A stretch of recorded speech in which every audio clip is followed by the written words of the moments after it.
പിതാവിൻ്റെയും പുത്രൻ്റെയും പരിശുദ്ധാത്മാവിൻ്റെയും നാമത്തിൽ ആമേൻ. കർത്താവേ, നിന്റെ ഉന്നതമായ നാമത്തിന് സ്തോത്രം ചെയ്യുന്നു. കർത്താവേ, നിന്റെ വിശുദ്ധ പൗരോഹിത്യത്തെ മഹത്വപ്പെടുത്തണമേ. കർത്താവെ, സഭയിലുള്ള സാന്നിധ്യം പ്രകടമാക്കണമേ. 40 വർഷം ഞാൻ അർപ്പിച്ച കൃപാനയുടെ യോഗ്യതയാൽ കൃപാസ്ഥാനത്താറെ ജീവനോടെ പ്രത്യക്ഷപ്പെട്ട പരിശുദ്ധ അമ്മയുടെ മാധ്യസ്ഥത്തിൽ ഞാൻ മക്കളെ ആശീർവദിക്കുന്നു. ഈശോയെ, എവിടെയെങ്കിലും യാത്ര ചെയ്യുന്ന മുമ്പ് ഇതൊന്ന് കൂടിയിട്ട് പോണവരുണ്ട്. ഈശോയെ, അവർ മക്കളുടെ ഇന്നത്തെ മുഴുവൻ യാത്രകൾ ഞാൻ അങ്ങേക്ക് ഏൽപ്പിക്കുന്നു. കടകമ്പോൾ നടത്തുന്നവരെ ഓർത്ത് ഞാൻ വേദനിച്ച് പ്രാർത്ഥിക്കുന്നു. കർത്താവെ, കട പൊട്ടിപ്പോകാൻ പോണവരുണ്ട്, കടം കയറി മുടിഞ്ഞവരുണ്ട്, ജപ്തി നടപടി നേരിടുന്നവരുണ്ട്, മക്കളെ ഓർത്ത് വേദനിക്കുന്നവരുണ്ട്, മക്കൾ തെറ്റായ ബന്ധങ്ങൾ അകപ്പെട്ടു പോയവരുണ്ട്, മക്കൾ പല കാര്യം വിളിച്ചു പറഞ്ഞിട്ട് മാതാപിതാക്കന്മാർക്ക് സഹായിക്കാൻ പറ്റാത്ത രീതിയിലായിട്ടുള്ളവരുണ്ട്. എന്ത് ചെയ്യുന്നറിയാൻ പാടില്ല, നട്ടം ചെയ്യുന്നവരുണ്ട്, കേസകപ്പെട്ടവരുണ്ട്, പിരിഞ്ഞ് താമസിക്കുന്നവരുണ്ട്, ഐക്യപ്പെട്ട് ജീവിക്കാൻ ആഗ്രഹിക്കുന്നവരുണ്ട്. കർത്താവ്, അവരെല്ലാം എൻ്റെ കർത്താവിൻ്റെ ഉന്നതമായ നാമത്തിൽ, സഭയുടെ അധികാരത്തിൽ, കുരിശിൻ്റെ അടയാളത്തിൽ ദൈവശക്തിയായി ഞാൻ ആശീർവദിക്കുന്നു. കർത്താവെ, മക്കളില്ലാത്തവരുടെ സങ്കടം നീ കാണുന്ന കർത്താവെ, പിരിഞ്ഞ് താമസിക്കുന്നവരുടെ, ഒറ്റപ്പെട്ട് ജീവിക്കുന്നവരുടെയും കർത്താവെ, പലരെയും വിളിച്ചുകൊണ്ട് പോകേണ്ടി വരും. കർത്താവെ, അവരെ വിളിച്ചുകൊണ്ട് പോകാൻ ഇടയാക്കണം. ഈശോയെ, അവർ ജീവിത പങ്കാളി അവരെ നിരാകരിച്ച ജീവിത പങ്കാളികൾക്ക് മനസ്സാന്തം ഉണ്ടായി അവരെ ഒന്ന് വിളിച്ചുകൊണ്ട് പോകാനോ ഫോൺ വിളിക്കാനോ കർത്താവെ ഇടയാക്കണമെന്ന് പ്രാർത്ഥിക്കുന്നു.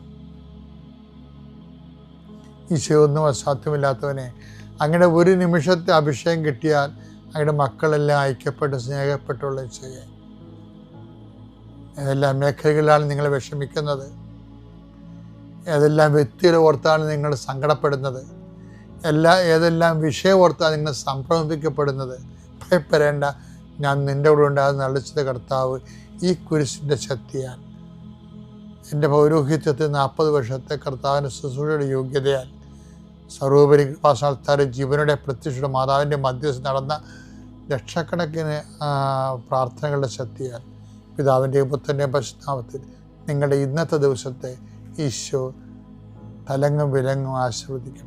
അമ്മേ പരിശുദ്ധ അമ്മേ, അമ്മേ പരിശുദ്ധ ദൈവമാതാവേ, കൃപാസനത്തിലൂടെ ഞങ്ങൾക്കും ഞങ്ങളുടെ ദേശത്തിനും അമ്മ മധ്യസ്ഥം തേടി തന്ന എല്ലാ അനുഗ്രഹങ്ങൾക്കും കൃപകൾക്കും ഞങ്ങളിപ്പോൾ ഹൃദയം നിറഞ്ഞ നന്ദി പറയുന്നു.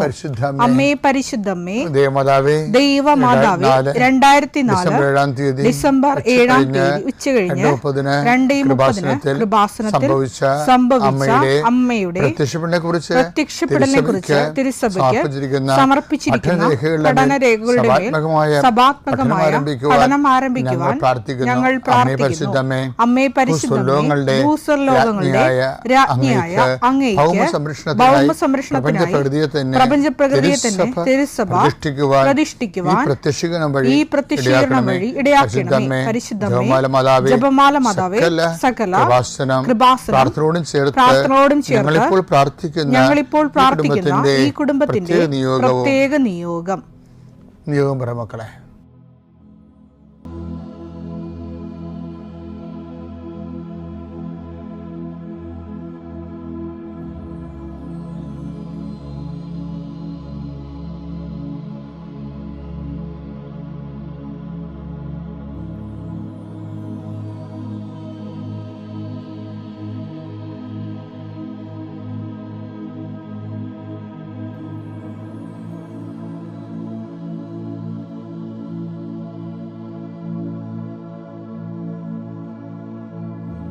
അമ്മയുടെ പ്രത്യക്ഷീകരണത്തിന്റെ ഈ അനുഗ്രഹവേളയിൽ ഞങ്ങൾക്ക് സാധിച്ചു തരുവാൻ കനിയണമേ. ആമേൻ. എൻ്റെ പ്രിയപ്പെട്ടവരെ, ദൈവമായിട്ട് പോകുമ്പോൾ ജീവിക്കുമ്പോൾ വളരെ വെടിപ്പും മെനയുമായിട്ട് പോയാൽ നമുക്ക് കൊള്ളാം. എന്താണ് കാര്യം അറിയാം? ഈ കണക്കപ്പള്ള ക്രിസ്ത്യാനി എന്ന് പറഞ്ഞൊരു വർഗമുണ്ട്. അപ്പോൾ നിങ്ങളവർക്ക് ഈ കടയിലൊക്കെ കണക്കെടുക്കുന്ന പാർട്ടി അങ്ങനെയല്ല. ദൈവത്തോട് എല്ലാം അളന്നും തൂക്കി ചെയ്യുന്ന ആൾക്കാരാണ് കണക്കപ്പുള്ള ക്രിസ്ത്യാനി. അപ്പം കണക്കപ്പുള്ള ക്രിസ്ത്യാനിക്കുള്ള പ്രശ്നം വെച്ചാൽ, ഇപ്പോൾ ഉദാഹരണത്തിന് ഇപ്പം നോൻപ് കാലമല്ലേ, കണക്കപ്പുള്ള ക്രിസ്ത്യാനിയാണോ നിങ്ങളൊന്ന് നോക്കിയാൽ മതി. ഇപ്പം നോൻപ് കാലമല്ലേ, നോൻപ് കാലം കഴിഞ്ഞു. ഇപ്പം ഉയർപ്പ് കാലമാണ്. ഉയർപ്പ് കാലത്ത് ഇപ്പം നമ്മൾ ഈ നോൻപ് കാലത്ത് ചില ആൾക്കാർ പള്ളിയിൽ പോയിരുന്നല്ല, ചില ആൾക്കാരല്ല, എല്ലാവരും തന്നെ പോയി. അപ്പം ചിലർ പള്ളിക്കുരിശിൻ്റെ വഴി കൂടും അല്ലേ? പള്ളിക്കുരിശിൻ്റെ വഴി കൂടി വെച്ചും വീട്ടിൽ തളർന്ന് വരും. അപ്പോൾ അവർ പറയും, ഇന്ന് കുടുംബ പ്രാർത്ഥന വേണ്ട, പള്ളിയിലെ കുരിശിൻ്റെ വഴി ഉണ്ടായിരുന്നില്ല, അത് മതി. കുടുംബ പ്രാർത്ഥന ചെല്ലാത്ത വില്ലന്മാരപ്പം ഉണ്ട്, രണ്ടെണ്ണം അപ്പനും മകനോടിരിപ്പുണ്ടേ. തീരുമാനമെടുക്കണ ആരാണ്? അമ്മ. ഇന്ന് കുരിശിൻ്റെ വഴി വേണ്ട, ഇന്ന് കുടുംബ പ്രാർത്ഥന വേണ്ട, പള്ളി കുരിശിൻ്റെ വഴി ഉണ്ടായിരുന്നില്ല. അപ്പം ആരോടാണിത് പറയണത്? കർത്താവിൻ്റെ അടുത്ത് കണക്ക് പറയുന്നത്. ഞാൻ കണക്കപ്പുള്ള ക്രിസ്ത്യാനി.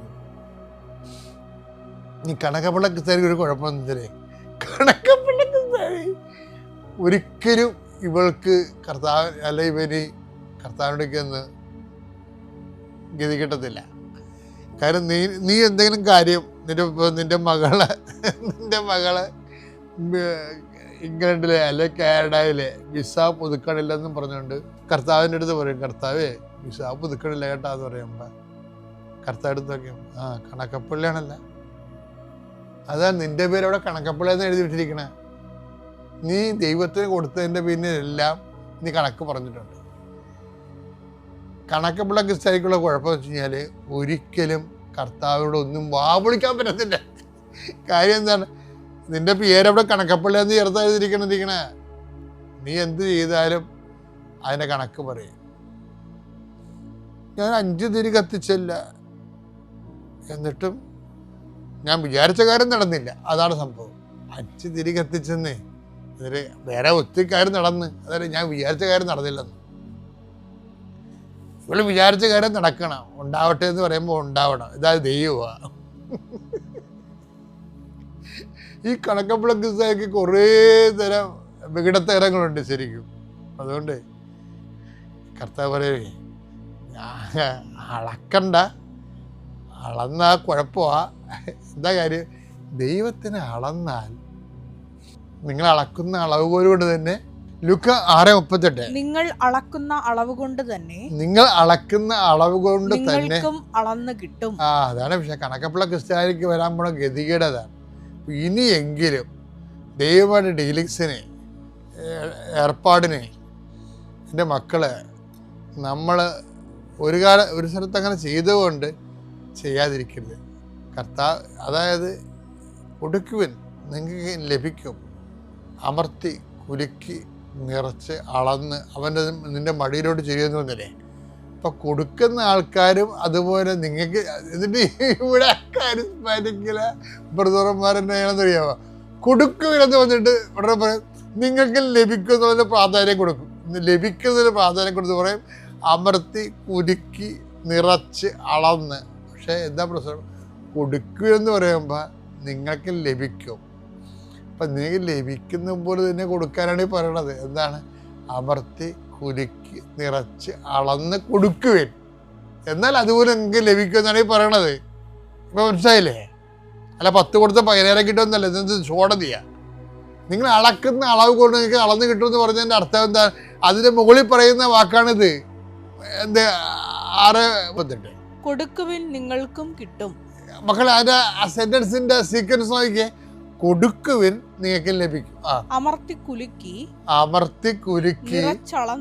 നിറച്ചളന്ന് അവർ നിങ്ങളുടെ മടിയിലിട്ട് തരും. അവൻ നിന്റെ മടിയിലിട്ട് തരും. നിങ്ങൾ അളക്കുന്ന അളവ് കൊണ്ട് തന്നെ നിങ്ങൾക്കും അളന്ന് കിട്ടും. അപ്പൊ അവിടെ എന്താ പ്രശ്നം? അതാണ് ആ ഒരു നോമാണത്. നിങ്ങൾ അളക്കുന്ന അളവുകോല് കൊണ്ട് തന്നെ നിങ്ങൾക്ക് വളർന്നു കിട്ടും. ഓർക്കല്ലേ? അപ്പോഴും മുകളിലത്തെ വചനം എന്താണ്?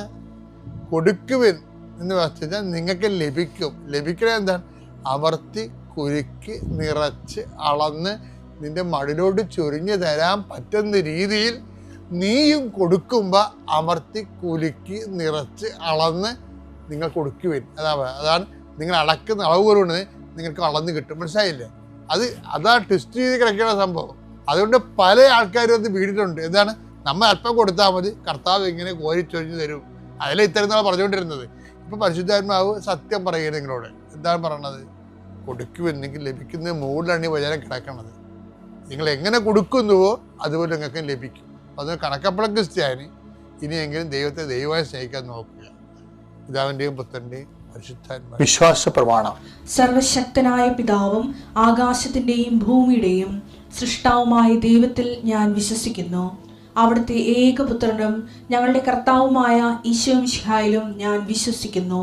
ഈ പുത്രൻ പരിശുദ്ധാത്മാവിനാൽ ഗർഭസ്ഥനായി കന്യകാമറിയത്തിൽ നിന്ന് പിറന്ന് പൊന്തിയോസ് പീലാത്തോസിന്റെ കാലത്ത് പീഡകൾ സഹിച്ച് കുരിശിൽ തറയ്ക്കപ്പെട്ട് മരിച്ച് അടക്കപ്പെട്ട് പാതാളങ്ങളിൽ ഇറങ്ങി മരിച്ചവരുടെ ഇടയിൽ നിന്ന് മൂന്നാം നാൾ ഉയർത്ത് സ്വർഗത്തിലേക്ക് എഴുന്നള്ളി സർവശക്തിയുള്ള പിതാവായ ദൈവത്തിന്റെ വലതുഭാഗത്തിരിക്കുന്നു. അവിടെ നിന്ന് ജീവിക്കുന്നവരെയും മരിച്ചവരെയും വിധിക്കുവാൻ വരുമെന്നും ഞാൻ വിശ്വസിക്കുന്നു.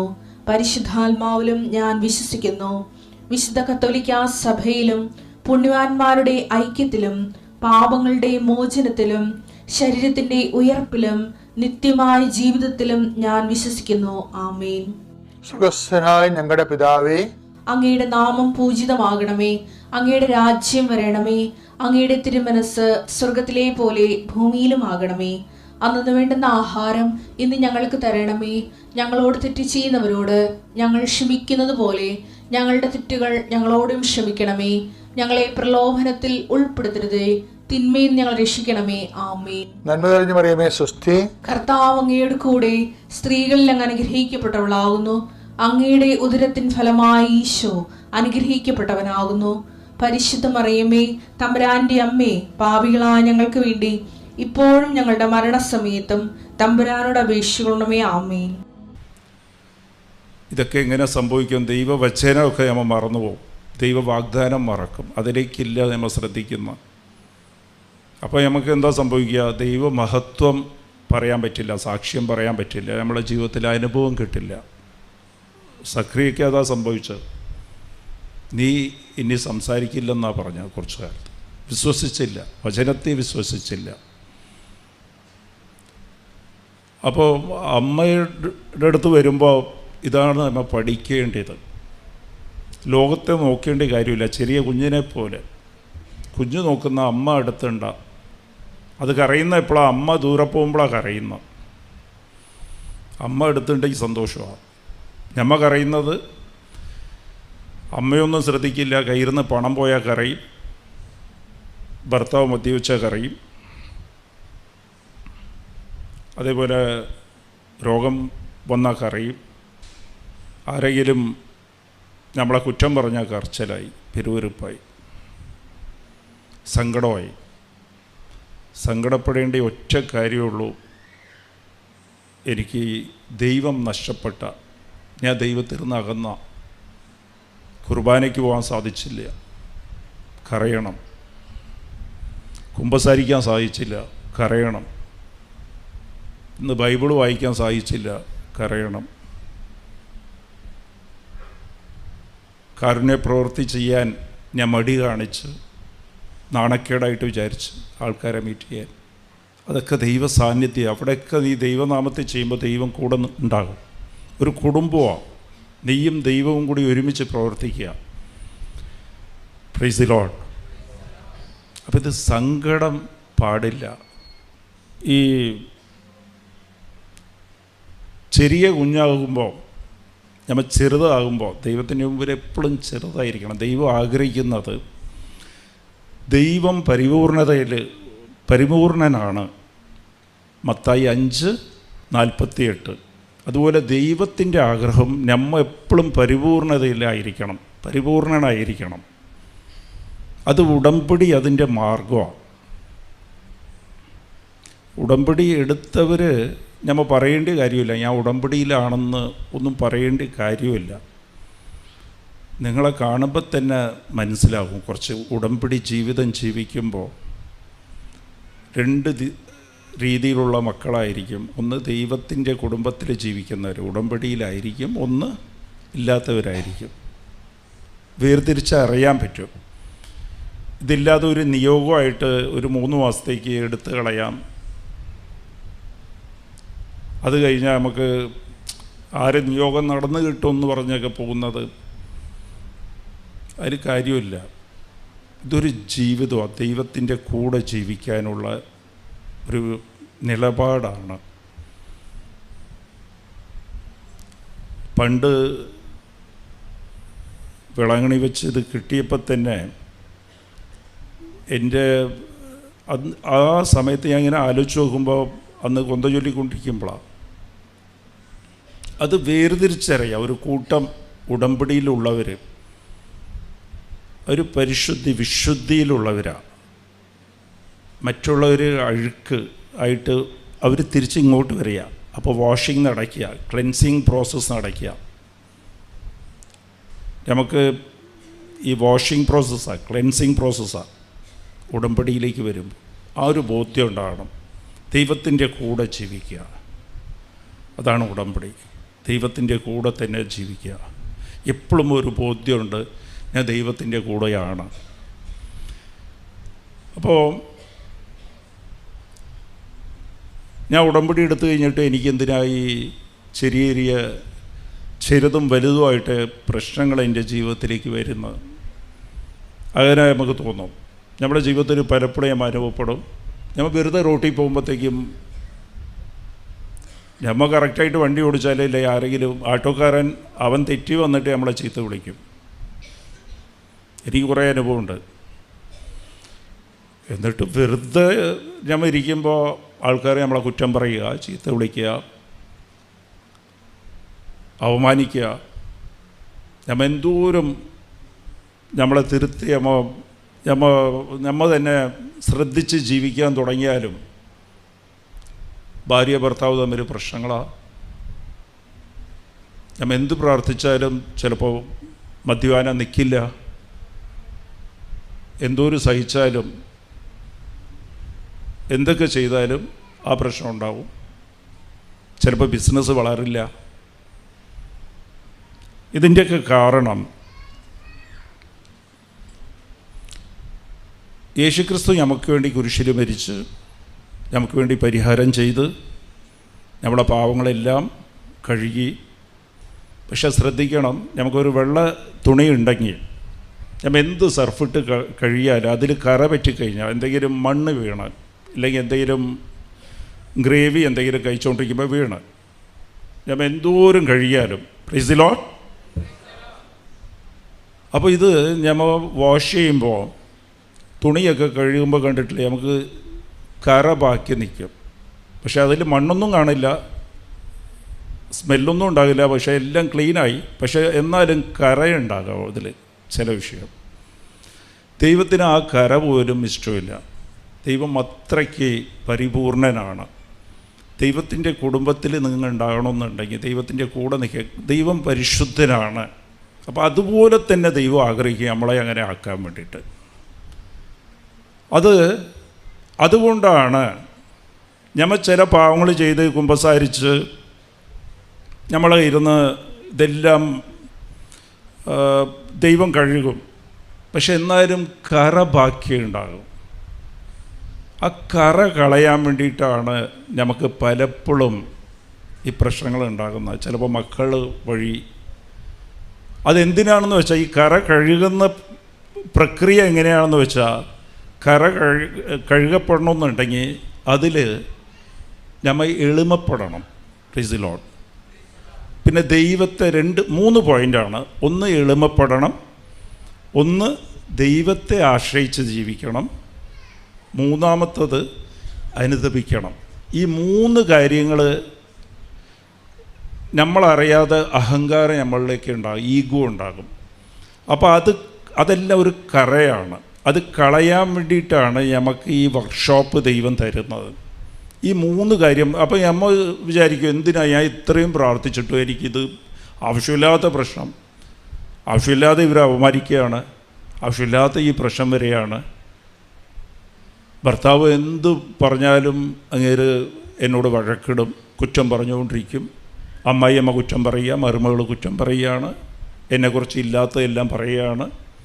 ഇതെല്ലാം അതേപോലെ ജോലി ചെയ്യുന്ന സ്ഥലത്ത് 4 പേര് കൂടും, ഒരുമിച്ച് ചേർന്നിട്ട് നമ്മളെ ഒറ്റപ്പെടുത്തും. ഇതെല്ലാം ഈ കറ കളയാൻ വേണ്ടിയിട്ട് ദൈവം നമുക്ക് അനുവദിച്ച് തരുന്നതാണ്. Praise the Lord. നമുക്ക് അറിയില്ല. ദൈവം നോക്കുന്നത് മൊത്തം അത് ജെർമിയ 2:22 കറ കളയണം. നിന്നെ കഴുകി കളഞ്ഞാലും ആ കറ കാണരുത്. Praise the Lord. അപ്പോൾ അത് എപ്പോഴും ശ്രദ്ധിക്കേണ്ടത്, നമ്മൾ എപ്പോഴൊക്കെ എളിമപ്പെട്ടില്ലെങ്കിൽ, ദൈവം ആഗ്രഹിക്കുന്നത് നീ എളിമപ്പെടണം, അതേപോലെ ദൈവത്തെ ആശ്രയിച്ച് നിൽക്കണം, അനുദപിക്കണം. ഈ മൂന്നും ഞാൻ എക്സ്പ്ലെയിൻ ചെയ്തു തരാം. അതുവരെ ഇതിൽ മൂന്നിൽ ഏതെങ്കിലും ഒന്ന് നീ പെടാതെ ബാക്കി ഉണ്ടെങ്കിൽ നിനക്ക് ഇതുപോലെ ചെറിയ ചെറിയ പ്രശ്നങ്ങൾ ഇങ്ങനെ വന്നുകൊണ്ടിരിക്കും. ചെറുതും വലുതുമായിട്ടുള്ള പ്രശ്നം നിൻ്റെ ജീവിതത്തിൽ അനുഭവപ്പെട്ടുകൊണ്ടിരിക്കും. അപ്പോൾ അത് നമ്മുടെ ജീവിതത്തിൽ ചെറിയതും വലുതുമായിട്ടുള്ള പ്രശ്നം വരാതിരിക്കാൻ എപ്പോഴും ശ്രദ്ധിക്കേണ്ടത്, ഞാൻ എളിമപ്പെട്ടിട്ടുണ്ടോ? ഞാൻ ഉറപ്പ് തരാം, ആവശ്യമില്ലാത്ത പ്രശ്നത്തിലൊന്നും പോയി ചാടില്ല. ദൈവത്തെ ആശ്രയിച്ച് നിൽക്കേണ്ട, അനുദപിച്ചിട്ടുണ്ട്. ഇല്ലെങ്കിൽ ഇതിൽ ഏതെങ്കിലും ബാക്കിയുണ്ടെങ്കിൽ ബാക്കിയുണ്ടാകും. ഇത് പരിഹാരം നമ്മൾ ചെയ്യണം.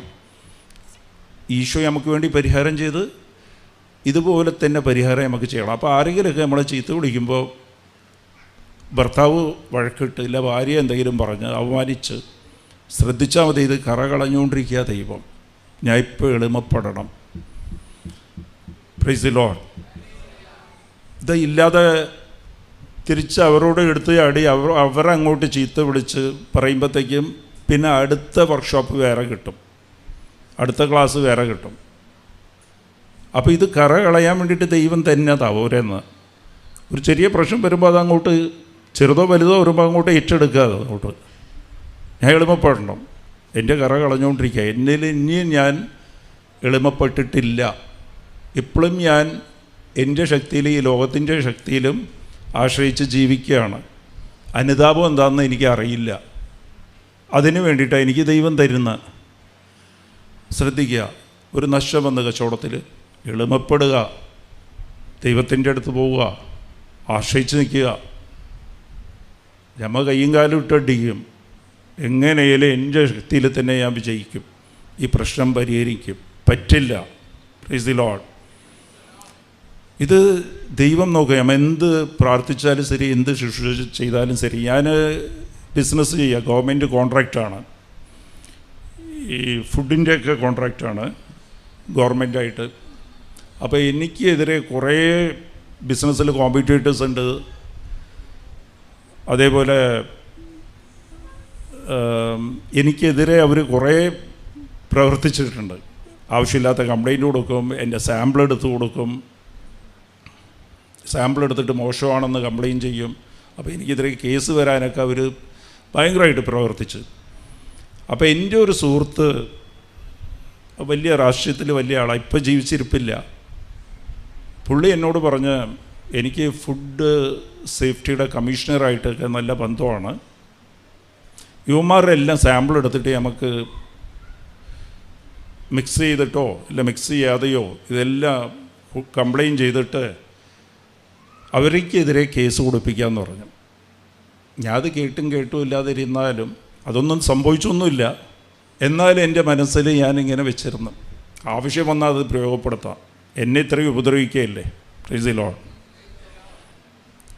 എന്ന് പറഞ്ഞാൽ അവർക്കെതിരെ കേസെടുപ്പിക്കാം. ഇയാൾക്ക് നല്ല ഹോൾഡുണ്ട്, രാഷ്ട്രീയപരമായിട്ട് നല്ല ബന്ധമുണ്ട്, ഫുഡ് സേഫ്റ്റി ആയിട്ട് ബന്ധമുണ്ട്. അപ്പോൾ ആ കംപ്ലയിൻറ്റ് കൊടുത്തു കഴിഞ്ഞാൽ അവർക്കെതിരെ കേസെടുക്കാമെന്ന് പറഞ്ഞാൽ അതൊരു അഹങ്കാരമായിട്ട് എനിക്കുണ്ട്.